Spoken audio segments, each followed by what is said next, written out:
आप सबको यीशु मसीह में नमस्कार। मैं शालिनी लॉरेंस कानपुर से एक बार फिर आप सबका धन्यवाद देती हूँ कि आप सब ने मुझे इस लायक समझा कि मैं एक बार फिर लाइव पेज पर आप लोगों के सामने इस वचन को शेयर कर सकूँ। और खुदावंद यीशु मसीह से ये प्रार्थना करती हूँ कि आज का जो भी वचन है वो सब जितने भी मेरे सुनने वाले लोग हैं उन सब के जीवनों में काम करें। तो अपने वचन में जाने से पहले, प्रभु की स्तुति आराधना करने से पहले एक प्रार्थना करेंगे हम। आइए हम सब प्रार्थना में चलें। पवित्र पवित्र पवित्र पवित्र अति पवित्र महान पिता परमेश्वर, तेरा धन्यवाद हो, धन्यवाद हो पिता परमेश्वर, तेरा धन्यवाद हो, धन्यवाद हो प्यारे प्रभु, हर बात के लिए, हर एक दिन के लिए, आज इस अच्छी शाम के लिए पिता परमेश्वर। प्यारे प्रभु कि तूने हम सबको एक बार फिर ये मौका दिया कि हम सब तेरे वचन को पिता परमेश्वर एक दूसरे के साथ बांट सकें। प्यारे प्रभु, हम जानते हैं कि वो समय नज़दीक है कि जब तू बादलों पे आने वाला है और पिता परमेश्वर तू हर एक व्यक्ति का न्याय करेगा। प्यारे प्रभु धन्यवाद देते हैं प्यारे प्रभु अनुपम डेविड जी और शबनम डेविड जी का, जिन्होंने अपनी आगरा मसीह मंडली के द्वारा हम सबको पिता परमेश्वर, जितने हम लोग वक्ता बोलने वाले हैं, सबको ये मौका देते हैं कि हम अपने वचन को अपने अनुसार पिता परमेश्वर तेरी बाइबल की बातों को दूसरों तक पहुंचा सके। प्यारे प्रभु हम जानते हैं कि वो पिता परमेश्वर बहुत ही नेक कार्य करते हैं। प्यारे प्रभु उनके परिवार, उनकी मिनिस्ट्री, उनके वर्कर्स के साथ होइएगा। प्यारे प्रभु उनके जीवन को और बढ़ाइए और आशीषों और पिता परमेश्वर बरकत से लबरेज कीजिए पिता परमेश्वर। और प्रार्थना करती हूँ अपने लिए प्यारे प्रभु और अपने परिवार और अपने इस शहर के लिए प्यारे प्रभु जहाँ मैं रहती हूँ। प्यारे प्रभु मैं प्रार्थना करती हूँ हर एक व्यक्ति के साथ हो प्यारे प्रभु, क्योंकि ये समय पिता परमेश्वर अच्छा नहीं चल रहा है। प्यारे प्रभु सब जगह लड़ाई झगड़े, मुसीबतें, आफतें, महामारियाँ फैली हुई हैं प्यारे प्रभु, लेकिन तूने अपने लोगों को महफूज रखा है प्यारे प्रभु, तेरा धन्यवाद हो। और एक बार फिर धन्यवाद देती हूँ आगरा मसीह मंडली का पिता परमेश्वर, जो हम सबको अपने लाइव पेज पे बोलने का मौका देते हैं प्यारे प्रभु, तेरा धन्यवाद हो, तेरा धन्यवाद हो, तेरा धन्यवाद। आमीन। प्रभु के वचन में जाने से पहले हम प्रभु की स्तुति आराधना करेंगे। प्रेज एंड वर्शिप के कुछ गीतों को हम गाएंगे और ये वो गीत हैं जो सब लोगों को आते हैं। आप हमारे साथ इन गीतों को गा सकते हैं। पहला गाना है महिमा से तू जो भरा हो। ये गीत हम लोग संडे स्कूलों में, लेंट्स मीटिंग में सब जगह सुनते हैं और ये गीत हमारे होठों पर हमेशा रहते हैं। महिमा से तू जो भरा हुआ, ज्योति में सदा रहने वाला, मनुष्यों में तूने जन्म लिया, फिर यीशु जग में तू आएगा, यीशु आएगा,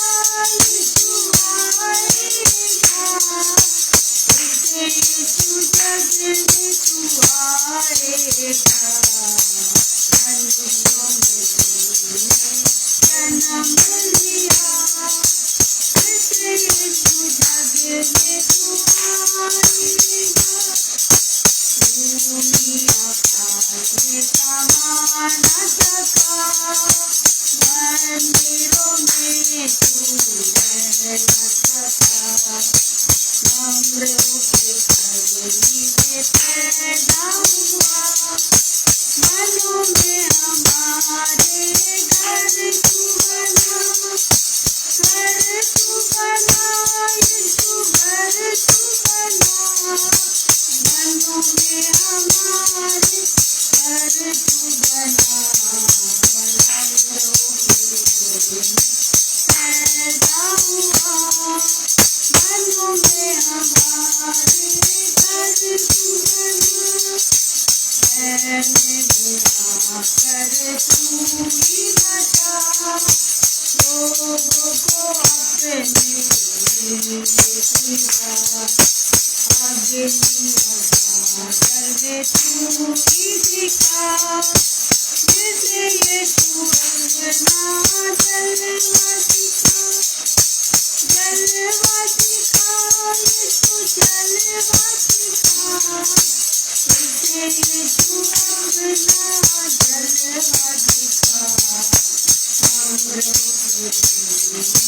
पैदा हुआ, मन में हमारे घर को बना।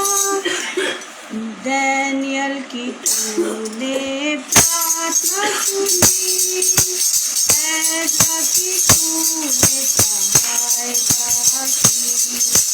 बाबिल में तूने बेदारी देखी, अपने लोगों को फिर से तेरी आई, तेरी आई, यीशु तेरी आई, अपने लोगों को फिर से तेरी आई।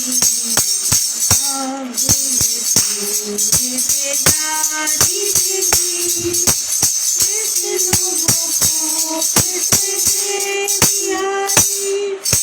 तू ही हमारा राजा है, तू ही मुक्ति दाता है, फिर से आने वाला है। प्यारे प्रभु यीशु तू जल्दी आ, जल्दी आ, यीशु जल्दी आ। प्यारे प्रभु यीशु तू जल्दी आ, फिर से आने वाला है। प्यारे प्रभु यीशु तू जल्दी आ। सचमुच पिता परमेश्वर बहुत जल्दी आने वाला है, लेकिन क्या हम तैयार हैं? अगर कोई हमसे पूछे या यीशु मसीह या परमेश्वर हमसे पूछे तुम लोग तैयार हो मैं आऊँ, तो हम कहेंगे प्रभु अभी और रुक जा, हम तैयार हो जाएं, तेरे उस स्वर्गीय बादशाहत में रहने के योग्य हो जाएं। क्योंकि हम तैयार आज भी नहीं हैं। हम गा तो ज़रूर रहे हैं कि प्यारे प्रभु यीशु तू जल्दी आ, लेकिन जिस समय वो हमारे द्वार पे खड़ा होगा, हमको लेने आने वाला होगा, हम तैयार पाए जाएंगे कि नहीं, ये तो हम नहीं बता सकते हैं, क्योंकि ये हर व्यक्ति की अपनी पर्सनल बात है। अब यीशु मसीह की स्तुति प्रशंसा में एक गीत और गाएंगे।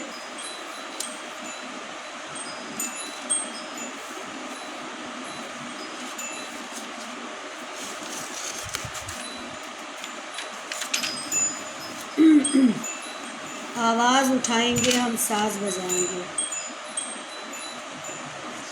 आवाज़ उठाएंगे हम, साज बजाएंगे, है यीशु महान अपना, ये गीत सुनाएंगे।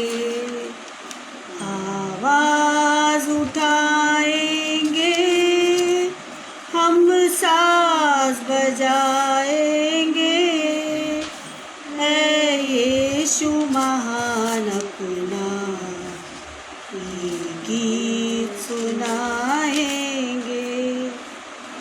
दिल तेरा खजाना है, एक पाक मोहब्बत का, आसान तथा कोई सागर है उल्फत का। दिल तेरा खजाना है, एक पाक मोहब्बत का,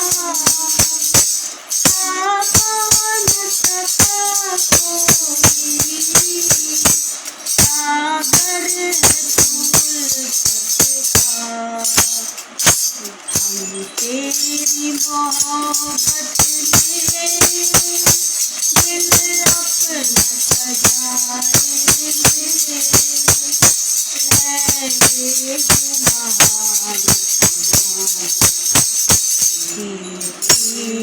सुनाएंगे संसार की सुंदरता में ये रूप जो तेरा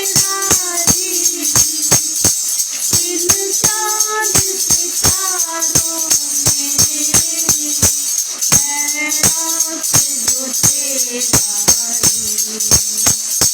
संसार की सुंदरता में ये रूप जो तेरा इन चांद सितारों में है रात जो तेरा की तेरी बातें हम सबको बताएंगे यीशु महान सुनाएंगे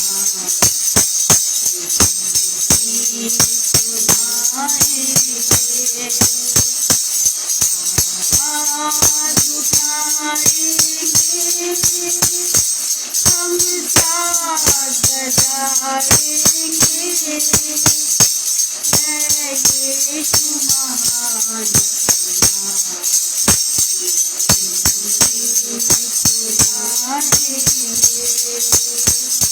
ना देख सका हमको तू पाप के सागर में और बन के मनुष्य आया आकाश के सागर में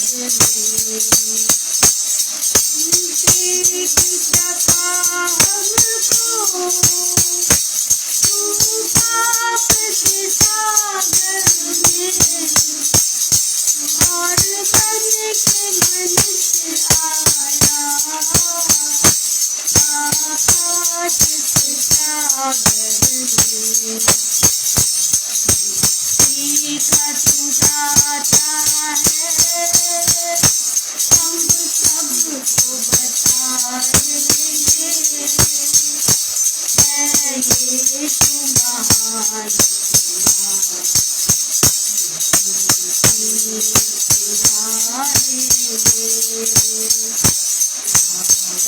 आवाज़ उठाएंगे हम साथ बजाएंगे यीशु महान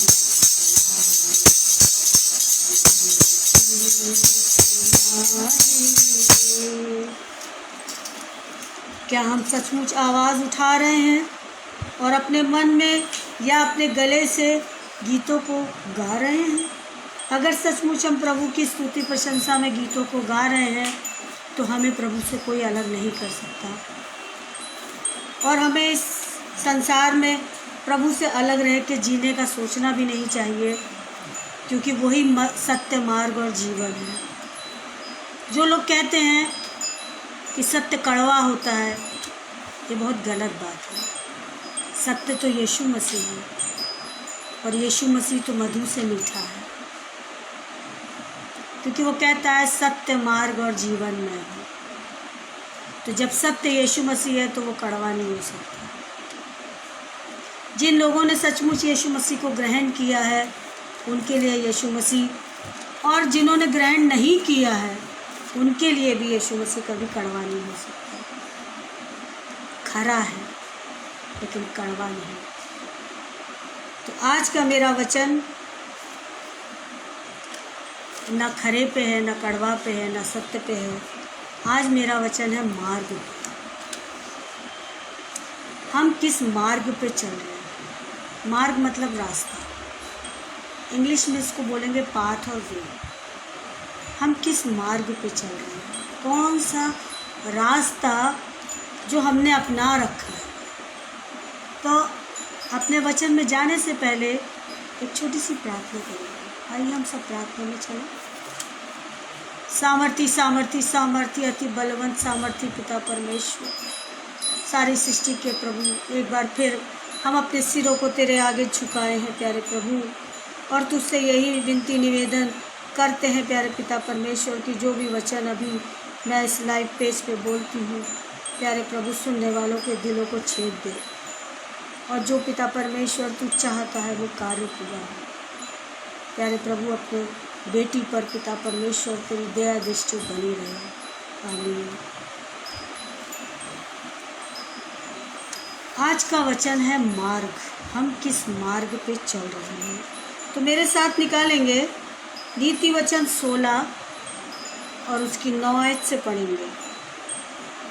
मनुष्य मन में अपने मार्ग पर विचार करता है।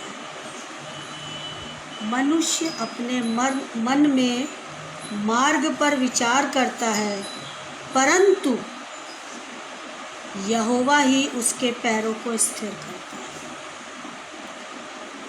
कितनी बड़ी बात लिखी है। हम तरह तरह के प्लान बनाते हैं, इधर से जाएंगे, उधर से जाएंगे, यहाँ से जाएंगे, ये रास्ता है, वो रास्ता है, लेकिन ये भूल जाते हैं कि यहोवा ही पैरों को स्थिर करता है। मार्ग तो बहुत सारे हैं, रास्ते तो बहुत सारे हैं, लेकिन स्थिर मंजिल यहोवा के द्वारा ही प्राप्त होती है। क्या हम जब कहीं जाते हैं यहोवा को याद रखते हैं? जब हम आउट ऑफ स्टेशन जाते हैं तब ज़रूर प्रार्थना करवाते हैं, करते हैं, लेकिन जब हम अपने घर से निकलते हैं किसी भी काम के लिए, क्या हम प्रार्थना करके निकलते हैं? यीशु मसीह को अपने साथ लेके निकलते हैं? नहीं, क्योंकि हम सोचते हैं कि छोटी छोटी बातों में हमें ईश्वर से कोई प्रार्थना की ज़रूरत नहीं है, लेकिन हमें हर पल, हर काम में, चाहे वो बड़ा हो चाहे छोटा हो, चाहे दूर का हो चाहे पास का हो, चाहे आउट ऑफ स्टेशन हो चाहे लोकल हो, हमें अपने प्रभु को हर समय याद रखना है। हम किस मार्ग पे चल रहे हैं हमने कभी सोचा? क्योंकि हमें वही मार्ग सही दिखता है जो हम सोचते हैं, लेकिन क्या वो मार्ग प्रभु की तरफ से है? क्या वो रास्ता जो हमने सोचा है या जो निशाना हमने बनाया है, जो गोल हमने सोचा है, क्या वो परमेश्वर की तरफ से है? कभी ये जानने की हमने कोशिश की? अगर हमने जानने की कोशिश नहीं करी तो हमें नीति वचन का ये पाठ अध्याय 16 और 9 पद जरूर पढ़ना चाहिए कि मनुष्य मन में अपने मार्ग पर विचार करता है, परंतु यहोवा ही उसके पैरों को स्थिर करता है। हम कितने भी दूर भागना चाहें, हम कितनी ही अपने रास्तों को बदल लें, हम बीच में से रास्तों को काट करके शॉर्टकट से होके जाएं, लेकिन मार्ग, मंजिल, स्थिरता यहोवा परमेश्वर की तरफ से होती है। मनुष्य सोचता है कि हम जिस मार्ग पर चलते हैं वही सही है। क्या ये बात सच है?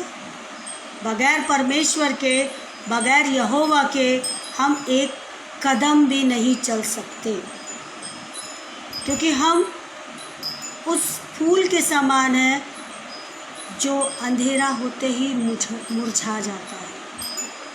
तो हमारे कदम कैसे उठ सकते हैं? प्रभु कहता है तुम भाप के समान हो, अभी गायब हो जाओगे। तो जब हमारा अस्तित्व ही नहीं होगा या अस्तित्व ही नहीं रहेगा तो हमारा चलना और ना चलना कोई मायने नहीं रखता है।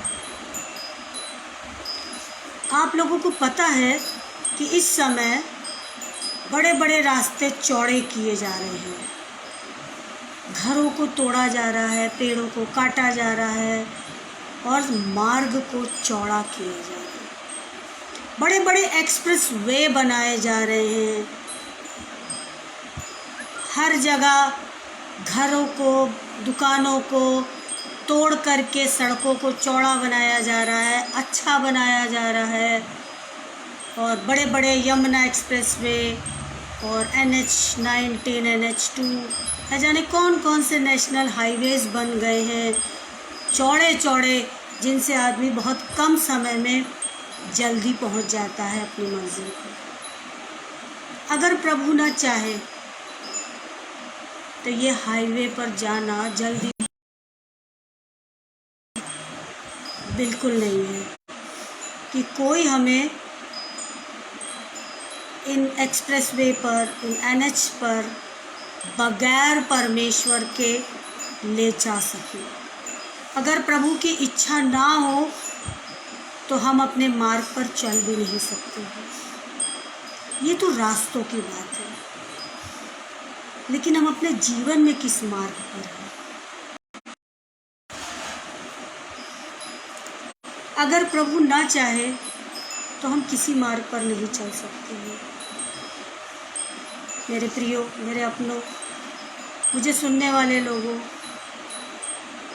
मैं यही प्रार्थना करती हूँ कि आप और हमारा मार्ग अच्छाई की तरफ हो। और अच्छाई का मार्ग चौड़ा नहीं होता, सकरा है वो मार्ग जो प्रभु की ओर जाता है। आपको पता है, क्योंकि आजकल बहुत इंटेलिजेंट लोग हैं, उन्हें सब कुछ पता है, लेकिन वो ये नहीं जानते कि वही सबसे ज़्यादा खतरनाक होते हैं, जिनको सब कुछ पता होता है। उससे ज़्यादा डेंजरस होते हैं जिनको अधूरा ज्ञान होता है। लेकिन मेरी आप सबसे यही विनती है, मुझे यही कहना है कि हमें वही मार्ग चुनना है जो प्रभु की ओर जाता है। आप लोग पुराने समय में सुनते चले आए होंगे कि नदियों को काट के सड़कें बनी, पुल बने, पत्थरों पहाड़ों को काट करके सड़कें बनाई गई हैं हिल स्टेशंस वगैरह पर, और घरों को, और बहुत सी ऐसी ऐसी जगहें हैं जहाँ टनल्स निकाल करके रास्तों को बनाया गया है अपनी मंजिल तक पहुँचने के लिए। हमारी मंजिल क्या है? कभी हमने ये सोचा कि हमारी मंजिल क्या है, हमें कहाँ पहुँचना है? हम रास्ते तो बहुत सारे जानते हैं, लेकिन हमें जाना कहाँ है, हमें पहुँचना कहाँ है? सबसे ज़्यादा सड़कें तो बहुत ज़्यादा हैं, टू मच सड़कें। आप बाहर निकल जाए अपने घर से तो आपको सड़कें ही सड़कें नज़र आएंगी, लेकिन क्या हमें अपनी मंजिल मालूम है? कि हमें किस मंजिल तक पहुंचना है? मेरे अपने हिसाब से तो बाइबल में बहुत सारे मार्गों का जिक्र किया गया है, लेकिन मेन 2 मार्ग हैं जो बाइबल में जिनका वर्णन किया गया है। और सुलेमान ने अपने वचन में भजन संहिता दाऊद का नीति वचन में कहा है, कुछ मार्गों को बहुत अच्छे से बताया है। पहला मार्ग है बुराई का मार्ग। बुराई के मार्ग को सब जानते हैं। जो नीति वचन 2 अध्याय 2 पद संख्या 2 से लेकर 7 तक में सारे मार्ग लिखे गए हैं। यानी अध्याय 2 जब हम पढ़ेंगे, 3, फिर 4, फिर 5, फिर 6 और फिर 7, 2 से लेकर 7 तक में सारे मार्गों का वर्णन किया गया है। वचन का लिखने वाला कहता है बुराई का मार्ग। हम अपने जीवन को कंपेयर करें, तुलना करें कि हम किस मार्ग पे चल रहे हैं। कहीं सचमुच हम बुराई के मार्ग में तो नहीं चल रहे हैं। दूसरा है अंधेरे का मार्ग। अंधेरे के मार्ग में भी तो हम चल रहे हैं। हम अपने आप को जांचें, हम अपने आप को परखें कि हम किस मार्ग में चल रहे हैं। अंधेरे का मतलब है शैतान के साथ चलना।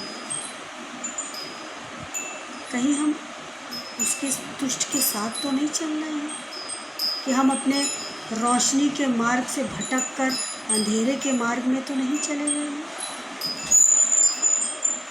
तीसरा है अधोलोक का मार्ग, जिसमें हम सबको जाना है।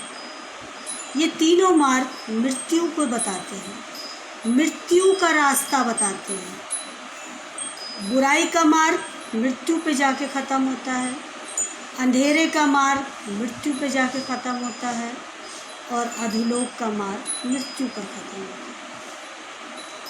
ये सारी बातें पुराने नियम में सुलेमान ने लिख दी थी, इन मार्गों के बारे में, इन रास्तों के बारे में। एक मार्ग है जो कुशल का मार्ग है, उसी के बाद वो कुशलता का मार्ग बता रहा है कि हमारे जीवन में कुशलता के मार्ग कौन कौन से हैं। फिर वो बताता है हमारे बुद्धि के मार्ग। पूरा नीति वचन बुद्धि पर है, जो नीति वचन पढ़े वो बुद्धि को प्राप्त करे। और तीसरा मार्ग है जीवन का मार्ग। ये तीनों मार्ग जीवन को जाते हैं। पहले का 3 मार्ग मृत्यु की तरफ जाते हैं, और कुशलता, बुद्धि और जीवन के मार्ग जीवन की तरफ जाते हैं, यानी यीशु मसीह की तरफ जाते हैं। अब हमें इन 6 मार्गों में से अपने आप के जीवन को तोलना है, परखना है कि हमारा मार्ग किस तरफ, मृत्यु की तरफ है कि जीवन की तरफ। अगर हम बुराई में लिप्त हैं, फ़ोन में 24 घंटे रहते हैं, पिक्चर देखते हैं, टीवी देखते हैं, दोस्तों में बैठते हैं, अपने फ्रेंड सर्कल में रहते हैं, प्रभु का कहीं कोई नाम नहीं है, कहीं कोई जिक्र नहीं है, या हम अंधेरे में तो नहीं चल रहे हैं। हमें प्रभु की बाइबल का, प्रभु के वचन का कोई ज्ञान ही नहीं है, या हम सुनते हैं और उसको ग्रहण नहीं करते हैं। अंधेरे में तो नहीं है, या हमने वचन सुना और सुन करके उसका कुछ और मतलब निकाल लिया। कहीं हम अंधेरे में तो नहीं चल रहे हैं। तीसरा अधोलोक में सबको जाना, मृत्यु का स्वाद सबको चखना, लेकिन हम दूसरी मृत्यु से बच सकते हैं अगर हमारे मार्ग कुशलता के होंगे, बुद्धि के होंगे और जीवन के होंगे। तो जो अनंत जीवन रखा हुआ है यीशु मसीह ने, वो हमें ज़रूर मिलेगा अगर हम इन 3 मार्गों पर चलेंगे। प्रभु ने एक मार्ग और रखा हुआ है अपने प्रेम करने वाले बच्चों से, जिसको उसने नाम दिया है राज्य मार्ग। नीति वचन 15:19 में लिखा है, आलसी का मार्ग कांटों से रुंधा हुआ होता है। आलसी, कहीं हम आलसी तो नहीं हैं? और अगर हम आलसी हैं तो प्रभु को हम कभी प्राप्त नहीं कर पाएंगे, क्योंकि आलसी व्यक्ति का वर्णन नीति वचन में बहुत अच्छे से दिया है। आलसी व्यक्ति है वो कभी भी समय पर अपनी खेती को नहीं काट पाएगा, वो अपने किसी काम को कभी समय पे नहीं कर पाएगा। सोचता तो बहुत कुछ है वो व्यक्ति कि मैं ये करूँगा, मैं ये करूँगा, मैं इतने बजे उठूँगा, और फिर एक नींद और फिर एक झपकी और फिर यीशु मसीह का नाम बाद में ले लूँगा। पूरा दिन पड़ा है, पूरी शाम पड़ी है। ये आलसी व्यक्ति के कुछ चिन्ह होते हैं जिनकी वजह से वो अपने गोल को प्राप्त नहीं कर पाते हैं। तो प्रभु कह रहा है, आलसी का मार्ग कांटों से रुंधा हुआ होता है, परंतु पहले वाली आयत में भी देखिए परंतु था कि परंतु यहोवा उसके पैरों को स्थिर रखता है।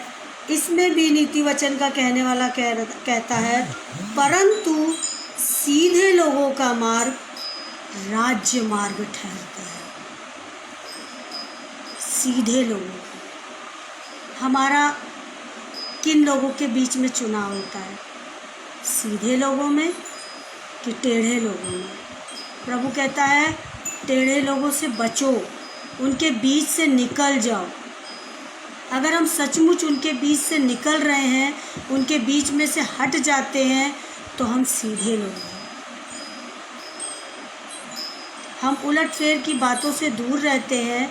हम चालबाजी, लालच, बैर भाव, ईर्ष्या, बुरी बातें निकालना, गाली गलौज, अगर हम इन चीज़ों से दूर हैं, आपसी झगड़े, तो हम सीधे हैं। अगर हम सीधे हैं तो हमारे लिए राजमार्ग रखा हुआ है, और ये प्रभु का वायदा है, ये प्रभु का प्रॉमिस है। इसे कोई नहीं झुठला सकता। हमें सिर्फ ये देखना है कि हम किस मार्ग पर चल रहे हैं, हमारा मार्ग किस तरफ है, हमारा रास्ता किस तरफ है, हमारा वे किधर है, हम किधर जा रहे हैं। हम मील के पत्थर हैं, हम चट्टान हैं, हम क्या हैं? हमें अपने आप को जांचना पड़ेगा। मार्ग तो बहुत सारे हैं, लेकिन परमेश्वर ने कुछ मार्गों का वर्णन इस बाइबल में कर रखा है, जो मैंने पहले भी जिक्र किया। 3 मार्ग, जिसमें बुराई, अंधेरा और अधोलोक, ये मृत्यु को दर्शाते हैं। कुशलता, बुद्धि और जीवन यीशु मसीह को दर्शाते हैं। इनके अलावा भी बहुत सारे मार्ग बाइबल में दिए गए हैं। एक वो 2 मार्ग हैं जो कोई मनुष्य अपने लिए खुद चुनता है। एक मार्ग वो, और एक मार्ग वो है जो खुदा उसके लिए चुनता है। हमें ये जानने की कोशिश करनी चाहिए कि हम जिस मार्ग पर चल रहे हैं वो हमने खुद चुना है या हमें खुदा ने चुना है। आजकल लोग सोचते हैं कि कहीं जॉब ना मिले, कुछ ना मिले, ये ना हो, ना बन पाए, बिजनेस ना चल पाए, तो हम प्रचार करने लगे, हम पास्टर बन जाए। तो क्या आप चुने हुए हैं? याजक का चुनना परमेश्वर की तरफ से होता है, और अगर हम अपने आप से कुछ बनना चाहते हैं तो हमने अपना मार्ग खुद चुना है। परमेश्वर ने वो मार्ग हमें नहीं दिया है। तो हमें ये जांचने की कोशिश करना चाहिए कि जिस मार्ग पर हम चल रहे हैं क्या वो खुदा की तरफ से है। इसके लिए मैं कुछ रास्ते आपको बताऊंगी कि आप कौन से मार्ग पर हो, अपने चुने हुए मार्ग पर कि खुदा के चुने हुए मार्ग पर। अगर हम अपने मार्ग पर चल रहे हैं तो मेरे साथ निकालिए यशाया 53 अध्याय और उसकी 6 आयत, जिसमें लिखा है, हम तो सब के सब भेड़ों के समान भटक गए थे, गुम हो गए थे, खो गए थे। हम में से हर एक ने अपना अपना मार्ग लिया, अपना मार्ग लिया, खुद चुन लिया। इस रास्ते जाना है, उस रास्ते जाना है, ये बनना है, वो बनना है, डॉक्टर बनना है, टीचर बनना है। क्या खुदा से पूछा कि हमें क्या बनना है? फिर वचन का लिखने वाला कहता है, सबने अपना अपना मार्ग लिया और यहोवा ने हम सबों के अधर्म का बोझ उसी पर लाद दिया। गलती हमने करी, रास्ते हम भटके, सज़ा यीशु मसीह ने उठाई। परमेश्वर ने सबके पापों का बोझ एक उसी पर लाद दिया। भटक हम गए थे, हमने वो रास्ता नहीं चुना जो खुदा ने दिया था, हम अपने रास्ते पे चले, सब ने अपना अपना मार्ग लिया। जब हम खुदा से जुड़े हैं, बचपन से हम सुनते हैं, जब हम इस दुनिया में नहीं थे तब भी हमारे माँ बाप प्रार्थनाओं के द्वारा हम हमारे जीवनों में काम करते थे, बात करते थे। तो हमारे पैदा होने से पहले प्रभु यीशु मसीह की बातें हमारे घरों में होती हैं, रही हैं। संडे स्कूल चलते रहे हैं, चर्चेस होते रहे हैं। उसके बाद भी हम प्रभु से ये पूछ नहीं पाते कि हमारे लिए कौन सा मार्ग सही है और कौन सा मार्ग गलत है। हम ढूंढते हैं चौड़ा मार्ग। दूसरा नंबर है चौड़ा मार्ग। पहला है अपना मार्ग लिया और यीशु मसीह को दोषी बना दिया। दूसरा मार्ग है चौड़ा मार्ग, जिसके लिए हम हर समय चलते हैं। सकरा मार्ग होगा कि गली कूचों में नहीं जाएंगे। मेरे साथ निकालिए मत्ती अध्याय 7 और उसका 13 पद। मत्ती अध्याय 7 उसका 13 पद। देखिए इस पे चौड़े मार्ग के लिए क्या लिखा गया है। सकेत फाटक से प्रवेश करो। सकेत मीन्स सकरा। सकरा, सकेत फाटक से प्रवेश करो। जो बड़े बड़े घर होते हैं, बड़े बड़े बंगले होते हैं, उसमें फाटक तो बहुत बड़े बड़े लगे होते हैं, लेकिन उसका जो एंट्री गेट होता है वो बहुत छोटा सा होता है। लोग उसी में से झुक झुक के जाते हैं। बड़ा गेट तब खुलता है जब बड़े लोग आते हैं, वरना डेली के रूटीन के लिए वो छोटा गेट खुला हो। तो प्रभु कहता है मत्ती में कि सकेत फाटक से प्रवेश करो, क्योंकि पहले प्रभु आपको एक आदेश देता और उसी की दूसरी लाइन में वो आपको उसके बारे में बताता है कि क्यों करो। क्योंकि चौड़ा है वह फाटक और सरल है वह मार्ग जो विनाश को पहुंचाता है। ढूंढ लिया हमने अपने लिए विनाश। क्या सचमुच हम चौड़े फाटक से ही जाने की कोशिश करते हैं? हम पतले पतले सकरे मार्गों से जाने की कोशिश क्यों नहीं करते हैं? क्योंकि प्रभु के लिए अगर हमें जाना है तो हमें सकरे मार्ग को चुनना होगा। चौड़े मार्ग तो हमें विनाश की तरफ लेके जाते हैं और हमें विनाश में नहीं जाना है। हमें प्रभु से दूर नहीं रहना है। पहला आपने पढ़ा अपना मार्ग, दूसरा आपने पढ़ा चौड़ा मार्ग, तीसरा हम पढ़ेंगे कड़ा मार्ग। देखिए कितने मार्गों का वर्णन इस बाइबल में किया गया है।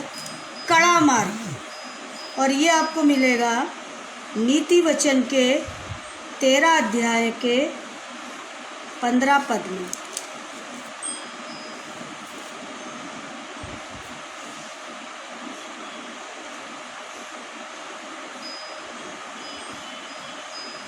कड़ा मार्ग। सुबुद्धि के कारण अनुग्रह होता है। आ गई बुद्धि। सुबुद्धि यानी अच्छी बुद्धि। सुबुद्धि के कारण अनुग्रह होता है। फिर देखिए प्रभु दूसरी बात दूसरी लाइन में कह रहा है, परंतु विश्वासघातियों का मार्ग कड़ा होता है। क्या हम विश्वासघाती हैं? पिता के साथ हम विश्वासघात तो नहीं कर रहे हैं? अपने प्रभु के साथ धोखाधड़ी तो नहीं कर रहे हैं कि हम प्रभु प्रभु भी करते रहते हैं और शैतानी चीज़ों में भी लिप्त हैं? धोखा तो नहीं दे रहे हैं हम अपने प्रभु को क्या हम अपने प्रभु को धोखा दे सकते हैं? कदापि नहीं दे सकते। लेकिन फिर भी वो कहता है विश्वासघातियों का मार्ग कड़ा है। हम अपने आप को जांचें कि हम क्या हैं, हम सचमुच में क्या हैं, हम गलत इंसान तो नहीं हैं। उसके बाद एक और मार्ग है, धोखा देने वाला मार्ग, जो नीति वचन में ही है, अध्याय 14 और उसके 12 पद में। ऐसा मार्ग जो मनुष्य को ठीक जान पड़ता है। देखिए, पहले प्रभु अपनी बात आपको बताता है, उसके बाद दूसरी लाइन में बताता है क्यों जान अच्छा पड़ता है। ऐसा मार्ग है जो मनुष्य को ठीक जान पड़ता है, परंतु उसके अंत में मृत्यु ही मिलती है। धोखे का मार्ग, हम जा रहे हैं, अच्छा दिख रहा है, लेकिन आगे हमें मृत्यु ही मिलती है। विनाश का मार्ग है, बहुत अच्छा सुंदर चौड़ा मार्ग है वो, लेकिन धोखे का मार्ग है। आगे जा कर के हमारे हाथ में सिर्फ मृत्यु ही आने वाली है। हम किस मार्ग पे चल रहे हैं, हमें अपने इन मार्गों को जांचना है, हमें अपने आप को जांचना है। ये वो मार्ग हैं जो हमने चुने हैं, अपना मार्ग, चौड़ा मार्ग, कड़ा मार्ग, धोखे का मार्ग। क्योंकि हम इंसान हैं, हम मनुष्य, हमारी फितरत है धोखा देना। ये 4 मार्ग हमने खुद चुने हैं। अब उसके आगे कुछ 4 मार्ग खुदा की तरफ से है। उद्धार का मार्ग, धर्म का मार्ग, कुशलता का मार्ग, शांति का मार्ग। ये 4 मार्ग खुदा की तरफ से है। उद्धार का मार्ग प्रेरितों के काम में है, नए नियम में। प्रेरितों के काम 16 अध्याय उसका 17 पद। प्रेरितों के काम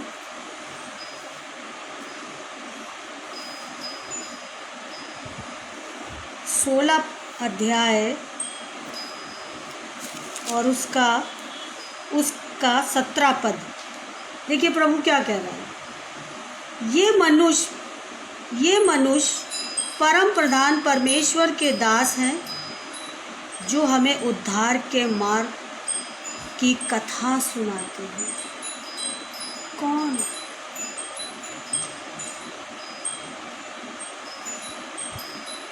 कौन है ये लोग? ये लोग परमेश्वर के दास हैं, जो हमें उद्धार के मार्ग की कथा सुनाते हैं। क्या हम इस मार्ग पर हैं? क्या हम प्रभु के दासों को सुन रहे हैं? और अगर सिर्फ सुन रहे हैं और उन पे चल नहीं रहे हैं तो भी उद्धार नहीं है। अगर प्रभु के दास को हम सुन रहे हैं अपने कान की खुजली मिटाने के लिए, तो भी हम धोखे में हैं। हम प्रभु के दास को सुने ताकि हमारे जीवनों में उद्धार आए। उसके बाद दूसरा मार्ग है धर्म का मार्ग, जो हमें मिलेगा मत्ती में। मत्ती 21 अध्याय 32 पद में मत्ती कहता है, क्योंकि यूहन्ना धर्म का मार्ग दर्शाते हुए तुम्हारे पास आया। कौन धर्म का मार्ग दिखाता हुआ हमारे पास है?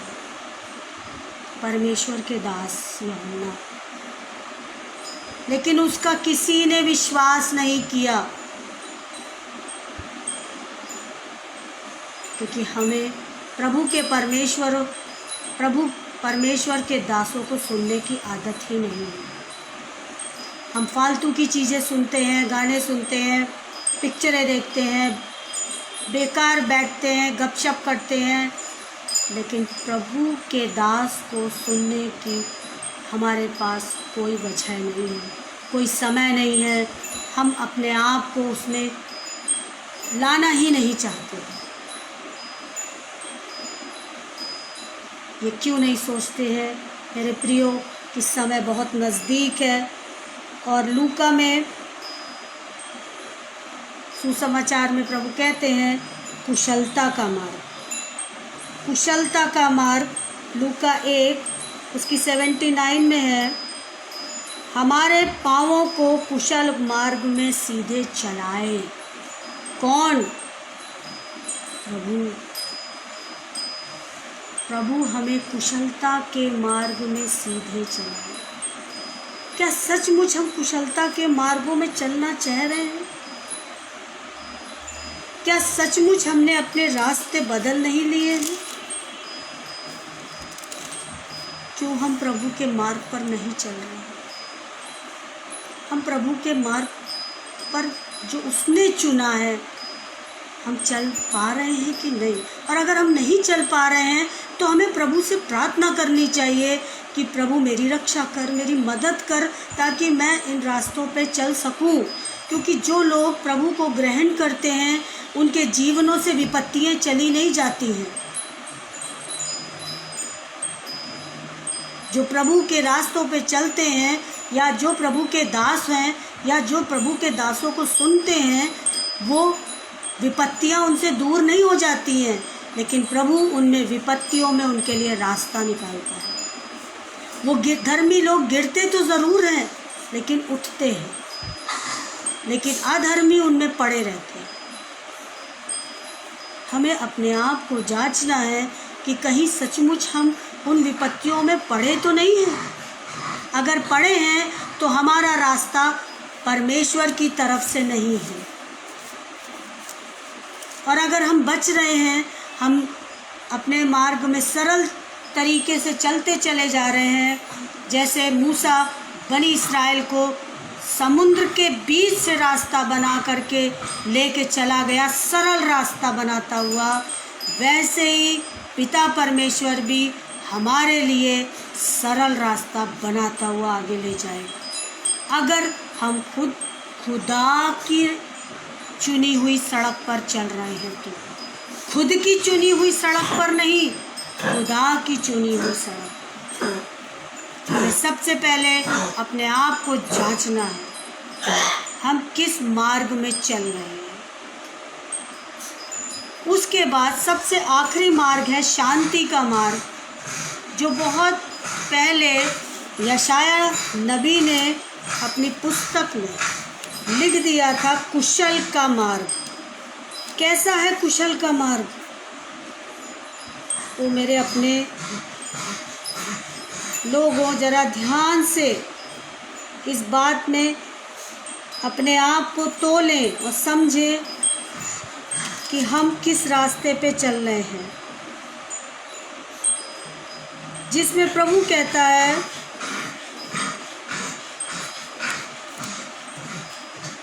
कि जब बनी इस्राएल के लोग अपने स्थान पे पहुंच चुके थे, तब पिता उनसे उनकी कुड़कुड़ाहट बुड़बुड़ाहट के कारण उनसे नाराज़ हो गया था, तो उसने अपना मुंह उनसे फेर लिया था। लेकिन फिर बाद में प्रभु पछताया और उसने अपने लोगों के लिए, देखिए यशाया ने क्या लिखा कि जो लोग लोभ के पाप के कारण मैंने क्रोधित होकर उसको दुख दिया था और क्रोध के मारे उससे मुंह छिपाया था, परंतु वह अपने मनमाने मार्ग में दूर भटकता चला गया था। ये हम लोगों के लिए है। मैं उसकी चाल देखता आया हूँ, तो भी अब उसको चंगा करूँगा, मैं उसे ले चलूँगा और विशेष करके उसके शोक करने वालों को शांति दूँगा। पिता परमेश्वर दुखी होता है जब हम गलत रास्तों पे चलते हैं, तो वो दुखित होता है। और तब जब दुखित होता है तो वो हमसे अपना मुंह छिपा लेता है। हम लाख उसको पुकारते रहें, वो हमसे छिप जाता है। तभी बाइबल में लिखा है कि जब प्रभु मिल सके तब तू प्रार्थना कर, अपनी बात को उसके सामने रख, जब प्रभु मिल सके। यानी प्रभु हर समय अवेलेबल नहीं है, क्योंकि हम गलत रास्तों पे चल रहे हैं। जब हम गलत रास्तों पे चलते हैं तो वो हमसे अपना मुंह छिपा लेता है। लेकिन जब वो देखता है कि मेरे बच्चे विपत्ति में हैं, दिक्कत में हैं, गलत मार्ग पर चले गए हैं, तब वो फिर हमारे विषय में सोचता है और कहता है कि ये गलत मार्ग में भटक गए थे, लेकिन अब मैं इनको देखूंगा, मैं इनको चंगा करूंगा और मैं इनको शांति दूंगा। क्या सचमुच हमारा पिता हमें शांति देता है? खुद अपने आप को जांचिए, अपने मार्ग को देखिए कि जो खुदा का मार्ग है उसमें आपको शांति मिलेगी। आप बहुत अच्छी जॉब नहीं करते हो, आपके पास बहुत अच्छा घर नहीं है, आपके पास बहुत अच्छे लोग नहीं हैं, आप बहुत अच्छी वेल टू डू फैमिली में नहीं रहते हो, लेकिन आपके परिवार में शांति होगी,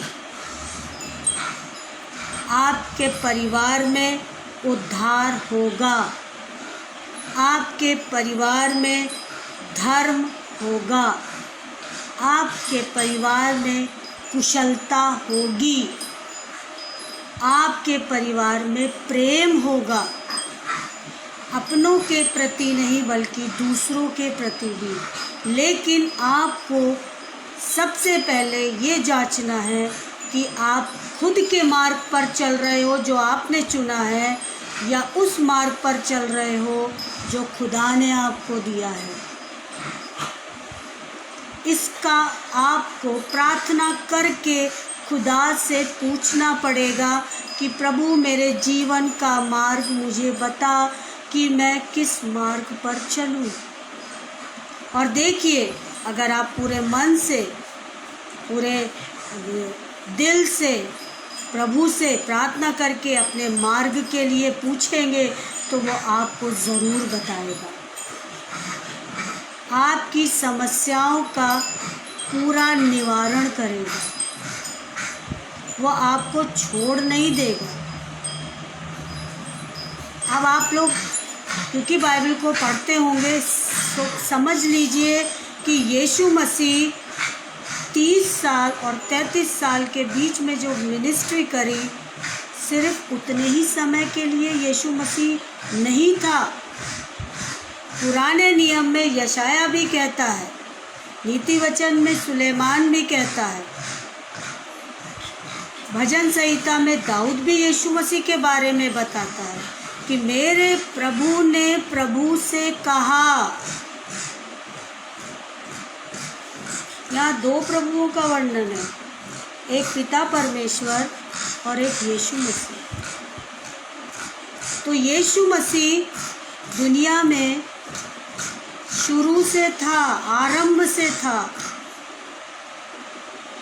तो वो हमें छोड़ेगा नहीं, क्योंकि हम उसके चुने हुए लोग हैं। हमें अपनी समस्याओं को उसके सामने रखना है कि मैं प्रभु किस मार्ग पर चलूं, मुझे रास्ता बता। बहुत से बच्चे हैं 9, 10, 11, 12 में पहुंच जाते हैं, उनके जीवन में कोई एम नहीं होता, कोई उद्देश्य नहीं होता है। वो लोग प्रभु से प्रार्थना के द्वारा अपने लिए मार्ग चुनें। मैं जानती हूँ कि प्रभु अपने बच्चों को कभी नहीं छोड़ता। उसने 99 भेड़ों को छोड़ दिया, लेकिन 100वीं को ढूंढ के लाया। वो कभी नहीं छोड़ेगा। बस हमें उससे प्रार्थना, निवेदन और धन्यवाद के साथ अपनी बातें उसके सामने रखनी है। सिर्फ मांगना मांगना मांगना मांगना नहीं है, उससे अपनी बातें शेयर करनी है, चाहे वो खुशी की हो चाहे दुख की हो। अगर हम उससे अपने दुख शेयर करते हैं, प्रभु ये प्रभु ये प्रभु ये प्रभु ये, तो क्या हम उससे अपनी खुशी भी शेयर करते हैं? और अगर हम उससे अपनी खुशी शेयर करते हैं तो प्रभु हमारा मित्र है। जिस तरह से हम अपने दोस्त से अपने जीवन की हर बात को साझा करते हैं, शेयर करते हैं, तो हमें अपने प्रभु की हर एक बात को शेयर करना चाहिए। और मैं ये उम्मीद करती हूँ कि आज का वचन मेरे सुनने वाले प्रिय लोगों के समझ में आया होगा और वो इस मार्ग को समझेंगे, वो इस रास्ते को अपने अंदर जांचेंगे और प्रभु के मार्ग को जान करके उस पे चलेंगे। क्योंकि हमें पता है सकरा मार्ग प्रभु का है और चौड़ा मार्ग विनाश की तरफ ले जाता है और विनाश मृत्यु को दर्शाता है। तो मेरे प्रियो, मेरे अपनों, आप सब से मेरा यही कहना है कि प्रभु में आइए और अपने मार्ग के लिए प्रार्थना कीजिए। अगर आज हम थोड़े भी इधर उधर भटक गए हैं तो वापस आ जाए, क्योंकि हम उड़ाऊ पुत्र की तरह जब वापस आते हैं तो प्रभु हमें गले लगाएगा, अपनी गोद में ले लेगा, वो हमें छोड़ेगा नहीं, वो हमारे 60 के 70 गुना माफ़ करेगा। लेकिन हमें अपने पापों को, अपने अपराधों को छोड़ करके यीशु मसीह के मार्ग पर आना है। मेरे प्रिय अपनों, आइए हम प्रार्थना करें और प्रभु से यही कहें कि मार्ग, सही मार्ग, अपना मार्ग तू हमें बता, क्योंकि सत्य, मार्ग और जीवन तू ही है। तो जो यीशु मसीह से लिपटा रहता है उसको मार्ग अपने आप मिल जाता है, उसको किसी भी मार्ग में जाने की ज़रूरत नहीं पड़ती। आइए हम प्रार्थना करें। सामर्थ्य अति दयावंत महान दयालु प्रभु पिता परमेश्वर, मेरे सृष्टि के प्रभु तेरा धन्यवाद हो पिता परमेश्वर। आकाश तेरी रचना है, हम सब तेरी रचना है पिता परमेश्वर। सचमुच प्यारे प्रभु, खास तौर से उन लोगों के लिए प्रार्थना करते हैं जो अपने मार्गों से भटक गए हैं। प्यारे प्रभु, वो तेरे इस वचन को पढ़ते तो ज़रूर है लेकिन इस पे चलते नहीं हैं। प्यारे प्रभु, क्योंकि तुझे वही लोग भाते हैं जो तेरे नियम और विधियों पर चलते हैं। प्यारे प्रभु, तू आज्ञाकारी बेटा साबित हुआ क्योंकि तूने अपने पिता की आज्ञा को माना और उस क्रूस की मौत को सह लिया। प्यारे प्रभु, इस तरह से हमें भी एक आज्ञाकारी बेटा और बेटी बना। प्यारे प्रभु, हमें भी ऐसा बुद्धि और ऐसा ज्ञान दे कि हम अपने बड़ों की आज्ञाओं को माने और उनकी बातों को पिता परमेश्वर टाले नहीं। प्यारे प्रभु, मैं जानती हूँ कि तू महान है, तू करुणामयी है, तू पवित्र है, तू दयावंत प्रभु है, तू हमारे हर एक गुनाह को माफ़ कर देता है, तू भटकी हुई भेड़ों को ले आता है वापस, क्योंकि तू अपनी एक भी भेड़ को खोना नहीं चाहता है। प्यारे प्रभु, तू पवित्र है। जब पृथ्वी पर एक आत्मा बदलती है और तेरे सही मार्ग पर चलती है तो आकाश में सैकड़ों फरिश्ते जय जयकार करते हैं। प्यारे प्रभु, हमारे परिवारों को पिता परमेश्वर अपने अनुग्रह और अपने प्रेम में रख। प्यारे प्रभु, और ख़ास तौर से पिता परमेश्वर आगरा मसीह मंडली के परिवार के लिए प्रार्थना करते हैं कि उन लोग के साथ भी, उनके परिवारों को भी संभाल, हर एक मुसीबत, परेशानी, दिक्कतों से बचा करके अपनी पनाह में रखना पिता परमेश्वर। और ख़ास तौर से प्यारे प्रभु, इस समय के लिए प्रार्थना करते हैं, अपने पास्टर के लिए प्रार्थना करते हैं, अपने शहर के लिए प्रार्थना करते हैं, अपने देश के एक एक अधिकारियों के लिए प्रार्थना करते हैं। पिता परमेश्वर तू उन सब के साथ होना प्यारे प्रभु, ताकि वो अपने कार्यों को पिता परमेश्वर अच्छी तरीके से कर सके प्यारे प्रभु। क्योंकि हम देखते हैं पिता परमेश्वर हर जगह बीमारियाँ, तकलीफ़ें, महामारियाँ फैलती हैं प्यारे प्रभु। तू हर एक व्यक्ति के साथ होना प्यारे प्रभु, तू उनका गढ़ बन जाना, तू उनकी ढाल बन जाना पिता परमेश्वर। हर एक को अपने पंखों तले रखना पिता परमेश्वर। और ख़ास तौर से अपने लिए प्रार्थना करती हूँ कि तू अपनी छत्र छाया में रख प्यारे प्रभु। और इस वचन को, जो मार्ग का वचन तूने आज मुझे दिया, वो हर एक के जीवन में असर करे। तेरे मीठे और जलाली नाम में